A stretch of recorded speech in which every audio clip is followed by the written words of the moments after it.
Caroline and Lizzy, welcome to the show. I am just so excited because number one, we've already been connected, we've already been chatting.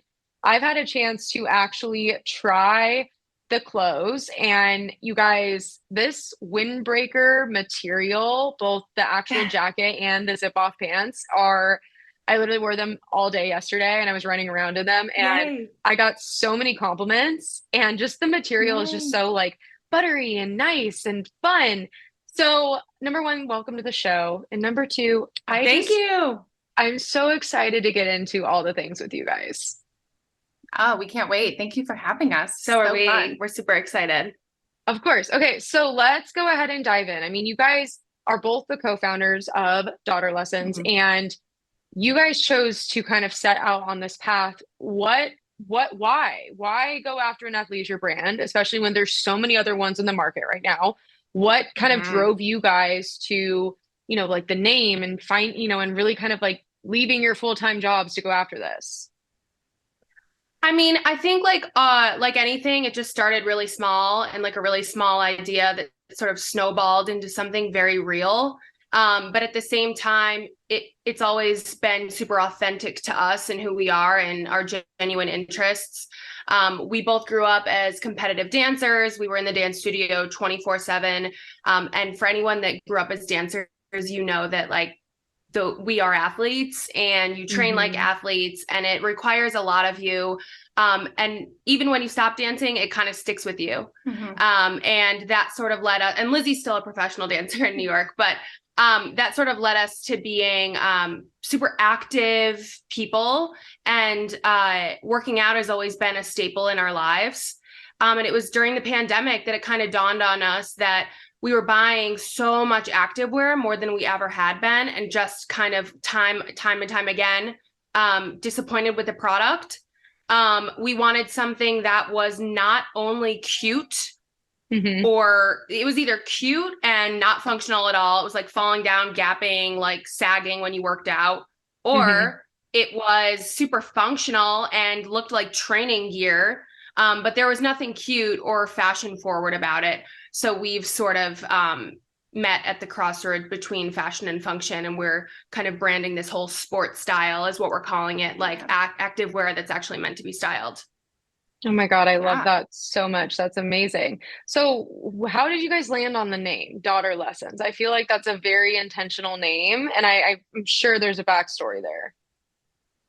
Yeah, I mean, we went through a million names. It's so hard to pick a name for a brand, but we knew we wanted to be female centric. Like Caroline said, growing up as dancers, having female role models was such a foundation of our lives. And not only that, but we have a really amazing family. We have one other sister, and we have our parents who have instilled so many lessons in us. But we were joking one night. We were all just kind of laughing, joking. And then my parents used to say, like, oh, you girls should give daughter lessons, like as a joke, kind of as we've, Because they're our parents, Yeah. they're biased, they think we're great. yeah, but like it kind of caught on. We were like, what about daughter lessons? Caroline was like, we actually had a different name. And then she was like, daughter lessons. And then we love how it sounds as DL. And it shows that we're obviously, I mean, we're sisters, but we're very, as I said, like a female focused brand. So Hmm. it's kind of just spiraled from there. And Yeah. it's been fun. Yeah. I mean, it sounds incredible. And you guys also give a portion of your sales to Girls Inc. So, talk to me about that. Yeah. It was so important to us. I think you can either stumble into your mission as a brand, or it can be, from day one, a pillar of everything that you do. And that was how it was for us. We went to an all-girls middle school and high school. We were dancers. Everyone that kind of grew up championing us, aside from our Mhm. dad, who we love so much, but they were all women, and we had a front row seat to some of the most inspiring, hardworking, beautiful women we could have been, Yeah. influenced by. And we understand that that's a privilege. Yeah. And so from day Mhm. one, we were going to use whatever platform that we created to give back and to give younger girls in underserved communities access to the type of influence that we had. So Girls Inc., specifically Girls Inc. of New York City, is the chapter that we support. A portion of our sales goes back to them, but we also work with them like hands-on in the classroom, through their programs and all that good stuff. We've had some really amazing opportunities working with them. Even like a few months ago, we did a series where we had the girls from Girls Inc. exposed to different workout classes in New York. We set up 4 different classes at 4 different studios. And some of them, I mean, they were like, this is my first time doing a workout class. Like I've never had an experience like this. The world that we know so well, it was crazy how they just ate it up and they had never experienced anything like that. So for us to be able to work with them has been really just priceless and valuable. Yeah. Oh my gosh. I mean, how powerful is that? I feel like that's just impacting your guys' own community and like ways that you guys were impacted as well. And I think that brands that have such a heavy mission in what they're doing and what they're bringing to the table in terms of how they're impacting their community are brands that are building honestly sustainable business, which it sounds like, that's exactly what you guys are doing. So let's kind of take it back a little bit. So before daughter lessons, what did life look like? What were you two up to? What led you down this entrepreneurial journey?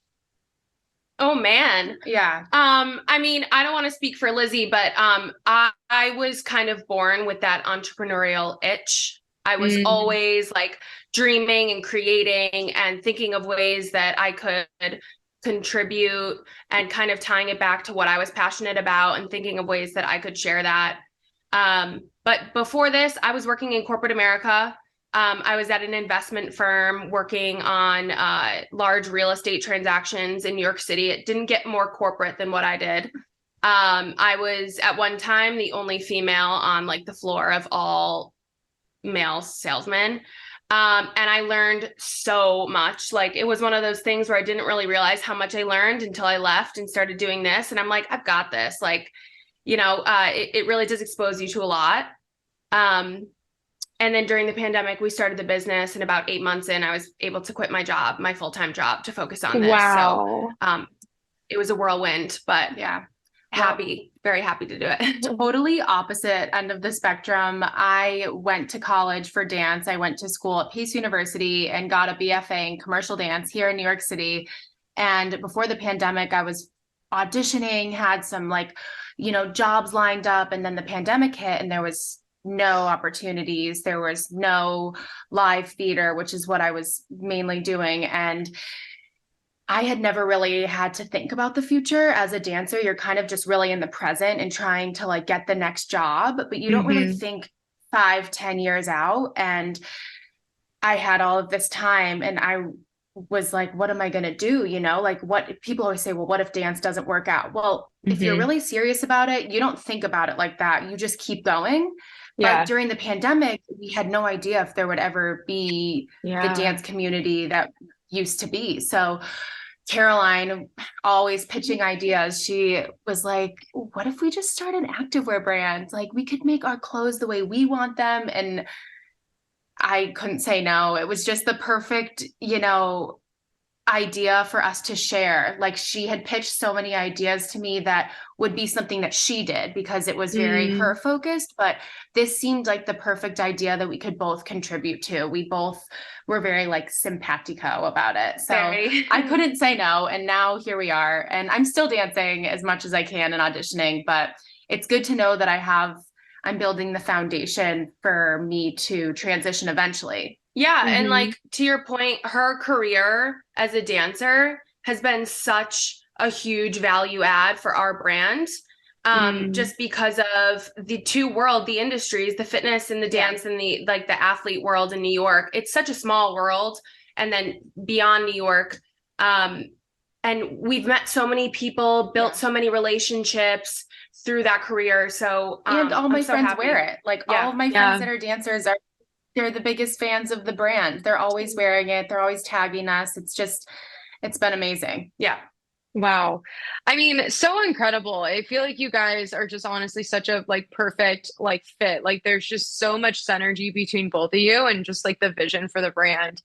So when we talk about entrepreneurship, especially here, there's so many of our listeners that, have this dream of going out and starting their own thing. when did you guys decide, exactly was the time to go all in or to move with it? Was it a certain threshold of revenue? Was it when you guys, or did you guys make the leap beforehand? Like, what did that process look like of like, wait, this isn't just a passion. This is just as an idea. This is an actual blooming business, and I'm going to go all in on it. Yeah, I think for me and I think for Lizzy too, we had played around with the idea for a little bit, and then at a certain point, it gets to the point where it's harder for you to withhold than it is for you to do it. Like I always used to be so, envious of people that took the leap, but like if you're really serious about something that you want to build, there will just be that point in time where you're like, I can't hold this in anymore. And I'm almost, willing to take on the risk. And speaking of risk, there is a lot associated with it. So for us, we just kind of hit the ground running as soon as we had our mindset on the idea. That next day we had set up 11 different interviews with technical designers. And that week, I think we had like over 20 total interviews with people that we were going to help to like contract some of the more technical designs work too. And like I said, I quit my job 8 months in. But during that time where we were building, we didn't tell anyone. We kept this completely to ourselves. It wasn't until 8 months in and we flew to our manufacturer to see the product that we were like, okay, this just got real. This is real. Let's go for it. So we kept it very, very close to the vest. Yeah. And it's really, I mean, it's crazy to think back, like talking about this kind of stuff, because you're so in it at the time, but then thinking like out, you asking these questions, it's like, I don't think we ever really set like a threshold we were trying to hit or a certain like benchmark of when we could really go all in. It was just things were moving at a speed that we just needed to keep up with. And this was too, I mean, it sounds like too, COVID was kind of like the launch pad as well, where it was like, okay, wait, oh shit, everything's moving. Everything's like kind of getting almost like this platform of like trajectory for your sales. Yeah. 100%. It was a blessing and a curse starting a business during the pandemic. I know that so many people have similar journeys and stories. But for us, we started our business during a global supply chain crisis. Like the supply chain had completely shut down. Nothing was getting through over the border. People's livelihoods were at risk and like their jobs were, at stake. But at the end of the day, now looking back, like, okay, we got through that. Yeah. Like we can get through so much stuff. Yeah. And mind you, neither Caroline and I had a background in retail or product development. And we really just put one foot in front of the other. And Caroline says this all the time, but like, if we had known how many obstacles there would have been, we wouldn't have done it, So it's like, I'm sure the same for you too, Whitney. Like, It's funny it's because like, I'm like told sitting here. I had a question. It was so funny because I had a question there that came up on a podcast, and they're like, if you could start something now, knowing what you know now, would you do it? And I was like, absolutely not. There's this beautiful beauty to the naiveness of starting a business, but it's also what gives you the edge. And I feel like, again, like same thing with you guys. You're like, wait, we didn't really have this robust background in fashion, but we wanted to create something that was going to serve our need. Same thing happened with me and Get Super. I'm not this crazy formulator, nor am I this crazy cannabis activist. I am someone that struggled with anxiety and drank too much coffee. And so I was like, let's do it. You're the consumer, which is even better. Which is why it works. It's because it's like you did it out of a want, like you felt passionate enough that all of the tiny obstacles, like you were willing to get through them because you believe in it enough. Yeah, absolutely. And that leads me to my next question, because again, I feel like so many people are going to want to ask this because I mean, being a girl, and I don't want to generalize our gender, but like, I'm sure it's crossed everyone's mind. How sick would it be to make my own clothes? So I want to know, like, what went into the research? Like, how do you even find a tactical designer? Like, how do you even start looking at do I get this made in China? Do I just Google until I find someone? Like, what did that process look like for you guys? I think, we were just obsessed, and we still are, with the more we know, the better we can do. And we have done so much research. We have turned over every rock. We have Googled everything from day one. Everything is figure outable, like Marie Forleo says. Yeah. Everything is figure outable. If you want something bad enough, you might not get the answer on the first try, but you'll get somewhere that leads you to somewhere closer, and you just keep following the needle in a haystack. And in my personal opinion, you just never take no for an answer. Right. I just think we had so many phone calls with people that didn't really get it, or people that weren't willing to kind of like understand where we were going.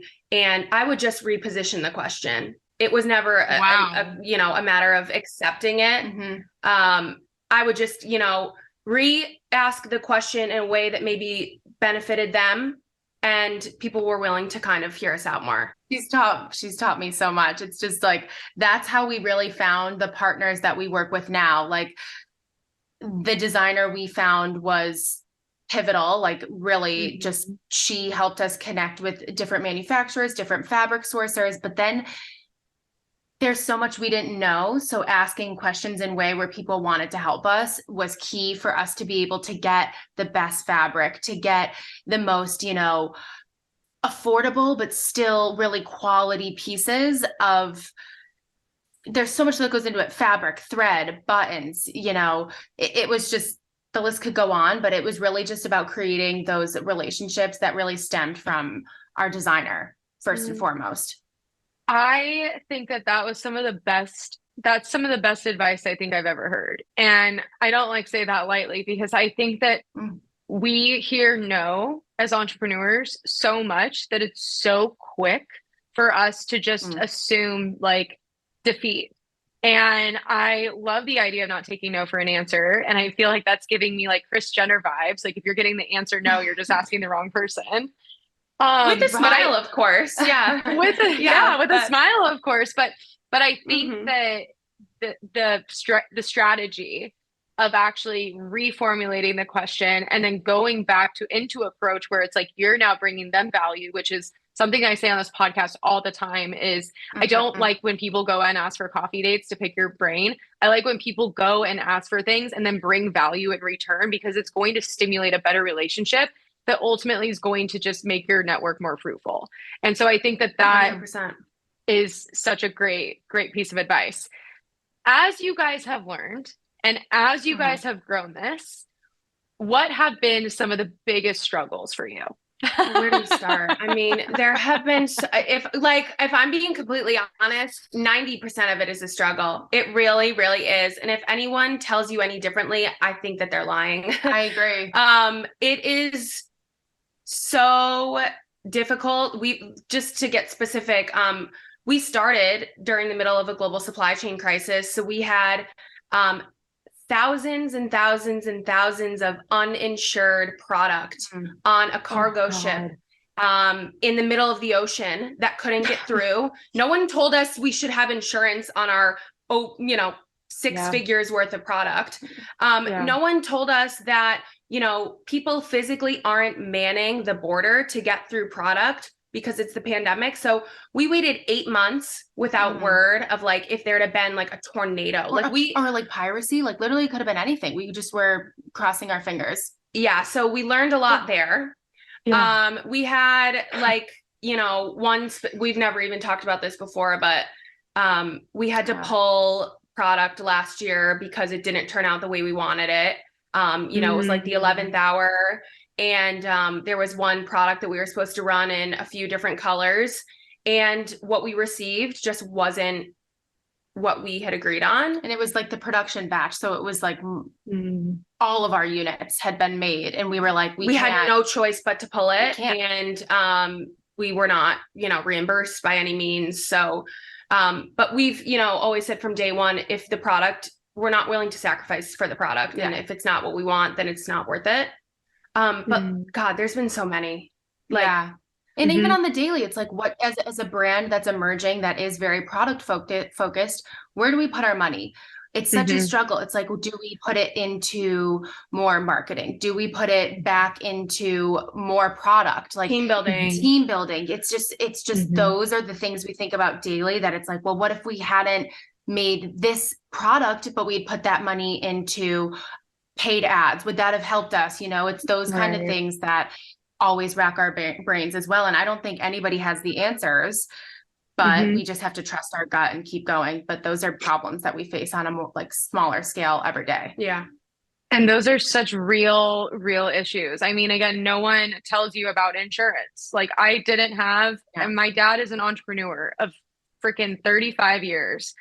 And I remember one day we were sitting down and discussing our family policy because we have all these cars and all these things and all these different businesses. And we were talking about an event that I had. And we were also talking about this event that we were doing for Get Super. And the venue had asked for basically insurance for the company for event support. And Akis Marketing was throwing it. And I literally looked at my dad and I was like, is Akis Marketing insured? And he's like, why would it not be insured? Didn't you insure it? And I was like,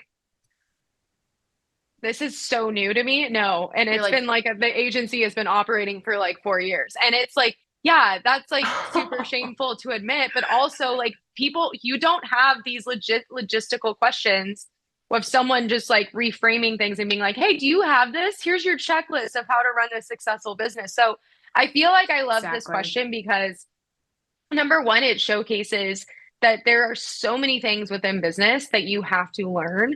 And there's so many lessons to be learned. And again, I feel like I want to break down this stigma of like, there's just learning curves left and right. And that's part of owning a business and that's part of entrepreneurship. For you two, how has the partner dynamic been? Because I know that working with a sibling, let alone just a normal partner, there's always a challenge. So how do you guys work on that? And what do you feel like is the most successful way for you guys to run and operate your partnership? I mean, I don't even have to ask Lizzy's opinion on this because we can read each other's minds. That's our party trick. No, but in all honesty, we are the best of friends, the best friends you could possibly ever imagine. We have such a unique relationship, and I could tell you her strengths and weaknesses, and she could tell you my strengths and weaknesses. And there is no ego attached in our relationship. There is nothing that goes unsaid. We work so well together. My weaknesses are her strengths, and vice versa. Yeah. And it did take a while to figure that out. I think in the beginning, we didn't sit down and say, okay, you're going to do logistics and you're going to be creative and you're going to be product development. But now we've been selling for just over a year. And I think we're finally starting to like really own what we're good at. And it's not what I thought it would be, like as a dancer, I was like, I'm going to be so creative. I'm going to be, but it's like, no. As a dancer, I love to be told what to do and I love everything to be correct. So I love doing all the logistical stuff, all like the Excel stuff. I like completing tasks, and Caroline's totally opposite. That's She's so like interesting. I know, isn't it? She's the one that's like, we need to make zip off pants. She's like, we need to make the coolest cargo pants that zip off into really good shorts. Like she's ideas girl. She's like big picture. She's execution girl. Yeah. But it's not how it started. And like, we had to work through that, but also we're the best of friends, but we've always said like, nothing will change that. This is a business that we started to work together, not fight or not like nothing will be more important than our relationship as sisters and best friends. And and we fight. Let the record show we fight, but nothing lasts longer than a few minutes. We're always fighting. It's just a constant ebb and flow of us like fighting and forgetting, fighting and forgetting, fighting and forgetting. And then laughing and then like crying, laughing and like getting back to work. But it's definitely, we're so grateful. Yeah, we're so grateful. I mean, I love that so much. I feel like that there's just a very solid energy, which I have a question. Do you guys know what your human design is? Have you guys ever had your human design? I did do mine a while ago, but I don't know it. I need to download the app. I forget what it's called. I think it's just My Human Design. I'm so Okay. curious to see what your guys' human design text it to is. you. Yeah. Text it to me because I want to need know. to do it. I will.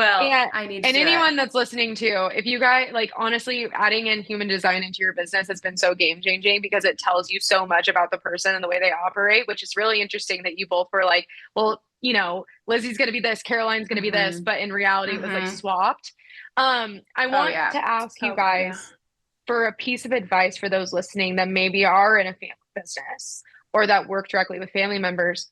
What's a piece of advice that you could give them on how to maybe maintain a solid relationship and or be able to work directly with them? That's a great question. My advice would be imagine how much you think you should be communicating and then communicate 3 times more than that. Oh my God, because girl, you and the advice flexes, they're so good. Thanks. You both but are I so do. Don't worry, it's not competitive. Strength. Strength. I just think like, you know, when I was working in corporate America, I was in a client facing role. And I think it's similar, like working with anyone and with my sister, even no matter how much you think that you're communicating, probably like 20 to 30% of what you're thinking and emoting is going to get lost in translation. So you really need to over communicate, even if it's the littlest things. Like we'll have an argument over something so trivial, and we'll both be the dead horse over it, like exhausted till it's like, okay, there's no juice left to squeeze here. Like we are good. Yeah. Because if there's any unresolved, like tension or resentment or like that was my idea and I wanted to execute on that and now it just felt like it was dismissed, then it will build up. Right. But like if you're so brutally honest and communicative with each other, I think that helps. And I agree because that is key for our relationship. But also I'd say to keep things outside of business. Like it's very easy for us to wake up, talk to each other about like work, then we work all day, even at night, we're like sending things to each other. But I think that we block out workouts and nights out with our friends and like dinners and stuff that take us away from work because working with family, it can bleed and it can be all you talk about. And then it creates another form of resentment. It's like, where was our relationship where we just like laugh and have fun, you know? Like, I think if you're working with family, you need to really make time for things that aren't work and just family. That's a good point. That's really beautiful. And I love that you're saying that because I feel like that's actually just a practical piece of advice for even an entrepreneur, even solo, because it is something where it's like, it's funny. I have this girlfriend of mine, and I think I've told you guys about her, Scout. She has a podcast agency. Yeah. And we are so close. She's probably the friend I see the least amount, but I text her almost every single day. And the reason why we have such a solid friendship is because we have this like understanding that we can talk about business at any time of the day as much as we want. And it's like generally accepted by both of us. But I have had this come up in friendships or even family relationships where they're like, we're not at work. Like, I love you, but like, I need you to like scale back. Like, I need you, like, let's talk about Whitney's life. And I feel like that having that disconnect or just having that break and giving your mind some mental rest from what you're working on is actually super healthy for your relationships. Yes. And hard, very hard to do, especially when you are an entrepreneur and there is no difference between work and social. Like it is the same. There is no difference. Yeah. So it gets really difficult to carve out time, but you just have to be aware. Yeah. I could not agree more. Okay, let's talk about marketing. Let's get into it because you guys obviously, again, you're going up against a super saturated market. You're going into fashion. You're going into workout, athleisure. What has been the biggest needle mover for you guys in terms of marketing? Most definitely our in-person, boots on the ground approach. Yeah. I think we kind of grew up in the age of, or the rise of direct to consumer. And, people were just creating businesses out of thin air and they were making websites and everything was selling out. And that was just the way of the future. Well, that's not really the case anymore. And I think you need to have a 3-dimensional approach. And I think that a narrative and a story and a connection goes much further than, you know, an ad sometimes. And we've found that when people meet us and when people connect with the brand, and people understand the mission, feel the clothes in person, it's a no-brainer. Yeah. It just immediately connects for them. So that's been by far, you know, the most traditional approach you can take in marketing, but the most effective for us. That is so beautiful. And I mean, I say that's beautiful because I feel like, again, we are so in this age of, like you said, direct to consumer, that there has been a lot of disconnect. And there's either brands that get it, and when they get it, they get their community and they get the showing up. And then there's brands where they're like, why isn't this working? And it's like such an obvious touch point of like, because no one knows, there's no relatability. And I think especially now, like with, you know, I love talking about Gen Z because I feel like they're just like the ass kicking that everyone needed. And like, it all honestly like makes me laugh when like we discuss like how Gen Z, like how they consume. And I love the fact that we're seeing this trend now where it's like we have these consumers that are the Gen Z consumers, and even the ones underneath them, where it's like they're not purchasing because it's a household name.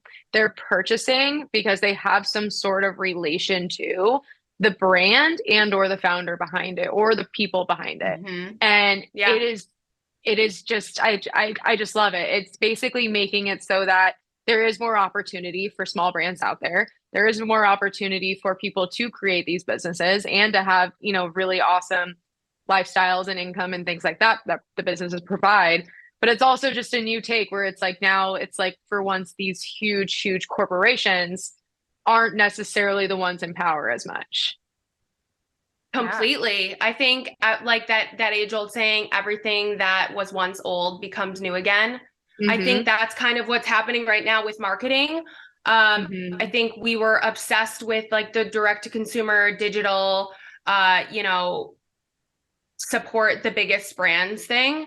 And now people are sort of reverting, but reintroducing the idea of connection, in-person events, you know, getting connected to a story, all of that stuff that really, that's how things started. Word of mouth, telling stories around the campfire. Like that's how this whole marketing thing started back in the Stone Age.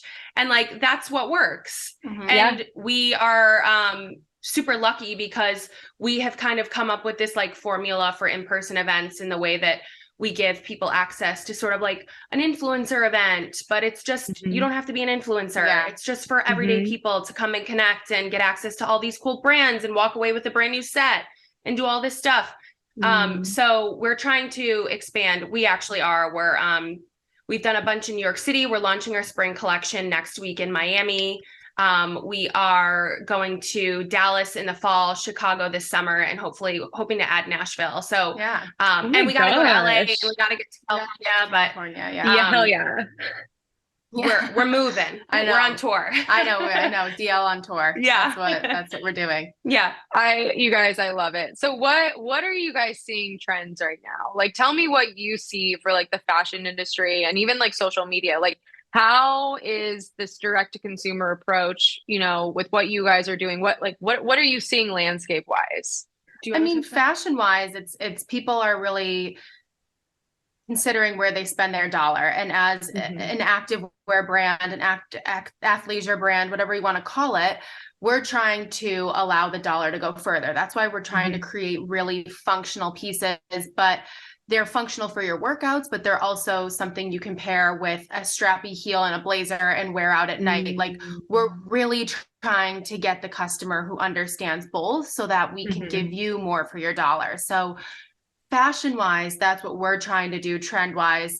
And that's kind of like our brand ethos. So I think that is what we'll continue to do. Social media is hard though. Social media is hard. I think being as authentic as possible and, you know, trying to introduce people to like cool new things that you do in just like a genuine, authentic way is something that really sticks with people. And like Lizzy said, I think that when we started, or, you know, a couple years ago when activewear came on the scene, people were obsessed with just like working in their, you know, leggings and their sports bras and being comfortable all day. But then after the pandemic, people were so fidgety. They wanted like ready to wear, and they wanted like real clothes back. They want to get dressed and they want to go out. But that's not that comfortable. It's not as comfortable as what we've adjusted to. So we are trying to make space for this new category, which we're calling sport style, which is like an in-between. It's got that like sporty, sort of like oversized, badass, athletic edge, but it's also very like fashion forward, stylable, transitional, and like Lizzy said, able to really like stretch the dollar, get your money's worth. And you guys, your designs, they are so much that. Like, they are so cool. Like, again, I got compliments all day yesterday on the pants.